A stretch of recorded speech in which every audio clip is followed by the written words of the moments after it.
Welcome back to another foray. It is March 31st, 2023. This is my 6th foray of the year.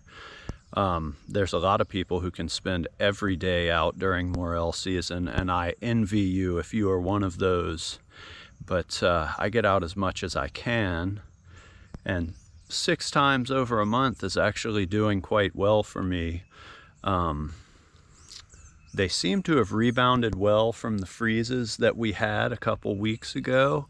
This morning was discouraging as I've been walking. It's been a while. I hadn't seen much other than just one tiny gray diminutiva, but things seem to be turning around, and I'm not on a huge flush, but that's a really nice Americanum, and I hope that I'll find some more.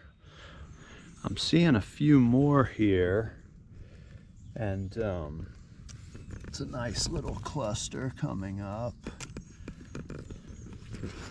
This area that I'm in is just the best looking habitat that I can think of.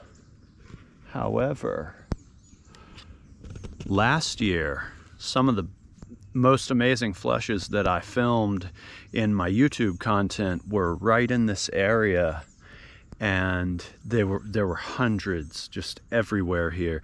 This year, 4 morels so far, and some of the spots where I found really amazing flushes in my earlier videos this year had basically nothing last year, which just goes to show that you really need to look at the environment, and whether or not you've ever found a morel, even if you've been looking for years in the same area, you need to always keep going back if it looks like the proper habitat, because if you ignore it because you didn't find them even though they were fruiting in another area, you may be missing out on the best hunting of your life. So always keep going back if it looks good.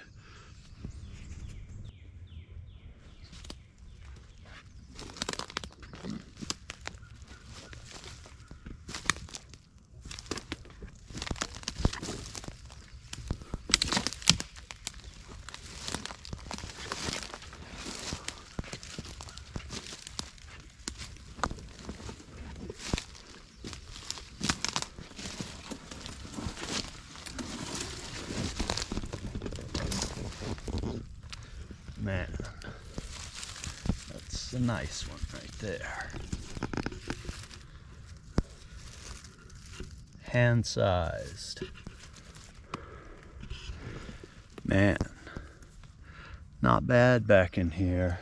Not a whole ton. They're very spread out. They're not in troops right now, but I have a feeling that's due to those freezes just kind of shutting down the activity. But man, any day finding morels is such a good day. I'm hiking a little compromise today. I'm dealing with a cracked rib that I sustained while doing some rock work, building a wall for our mulch bed. It's gratifying work, but big ups to anyone who does that for a living. That is probably the most brutal physical labor I've ever done. So anyway, I'm dealing with the fallout of that. It's not comfortable at all, but I'd rather spend a day in severe pain hunting and seeing amazing mushrooms like this than a comfortable day in the bed. So I get out here regardless, but it usually pays off. And just seeing these mushrooms in their natural habitat is something that such a small fraction of the population will ever do. If you get to see them alone, consider yourself lucky. If you actually begin to be able to harvest these, just pat yourself on the back, because you have probably put in a whole lot of uncomfortable work. Kudos to you. So I'm seeing a lot of dead fruits like this one, which are the devastation left by the frost. but right alongside of them are nice, fully grown, mature fruit bodies. And very interesting to see the way that an organism rebounds from a devastating freeze. I'm in a very interesting habitat here where it's been super thick, like where I usually find the Americanums, and in fact I have been, like literally right here and right here. But right here next to them, where it starts to open up a little bit,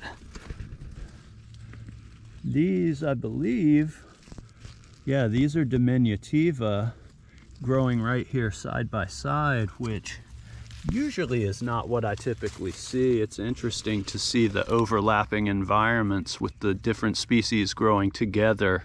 Usually I find them a little bit spread apart. Cool observations. Well, as usual, going off into areas that I might have just walked on past because they're very difficult to get into and very tight and choked with wild rose. They are paying off once again today, and got some more killer flush up in here. They're all back through here. They're very hard to see because it's extremely thick undergrowth, but pretty much always worth it to go off the beaten path. Never neglect areas you haven't looked at, even if they look impenetrable. Well, I'm packing it in for today. My rib has taken all it can handle, but I have a nice basket of morels and some dryad saddles, which were young and tender and are also delicious. Just want to give a huge shout out and thank you to everyone who has and continues to support my channel. Without your interest in what I do, I wouldn't even bother. And if you would like to support further, you can check out my website at rootandearth.com. The link is in my banner. When you buy products from us, you are supporting the journey of two individuals, myself and my lovely fiance, who is an amazing herbalist, as we choose a path less traveled and we use our two passions to make products to help people with their health. It's our pleasure to do this. We've been doing it 5 years. It would have fizzled out without the support of all our lovely customers, and we appreciate you all. All of your support is just so loved and appreciated. And until next time, I hope your baskets overflow and your season is excellent.